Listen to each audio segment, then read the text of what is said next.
Si Internet avait été payant, les pauvres auraient-ils encore une voix? Internet est partout, dans ta poche, dans ta tête, dans ton quotidien.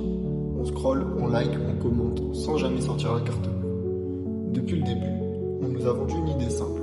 Internet est gratuit. Mais gratuit pour qui? Parce que chaque vidéo, chaque post, chaque message, quelqu'un paye. Pas avec de l'argent, avec du temps, de l'attention, des données. Mais imaginons autre chose. Retour en arrière, années 90, Internet naît. Et à ce moment précis, une décision différente est prise.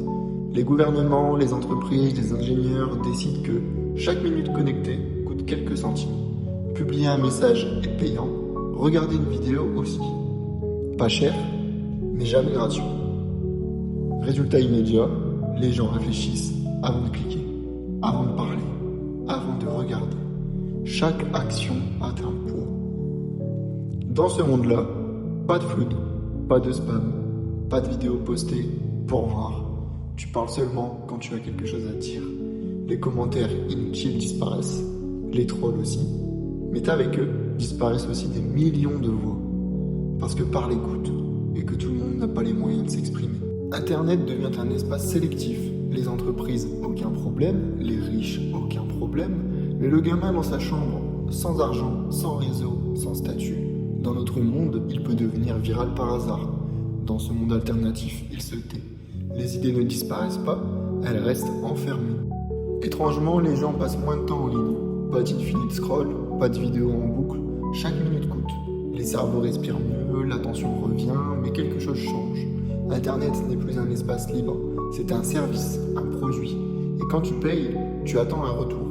Tu consommes et tu n'explores plus. Maintenant, on revient ici aujourd'hui. Internet est gratuit, mais observe bien une chose. On scrolle sans choisir, on regarde sans décider et on parle sans réfléchir. La monnaie a changé, ce n'est plus l'argent, c'est ton attention. Elle vaut beaucoup plus que quelques centimes par minute. En conclusion, peut-être que le vrai problème n'est pas que Internet soit gratuit. Peut-être que le vrai point de bascule, c'est le moment où on a arrêté de payer avec de l'argent et commencé à payer avec notre esprit. Internet n'a jamais été gratuit. On a juste payé sans s'en rendre compte. Et c'est ici que tout a basculé.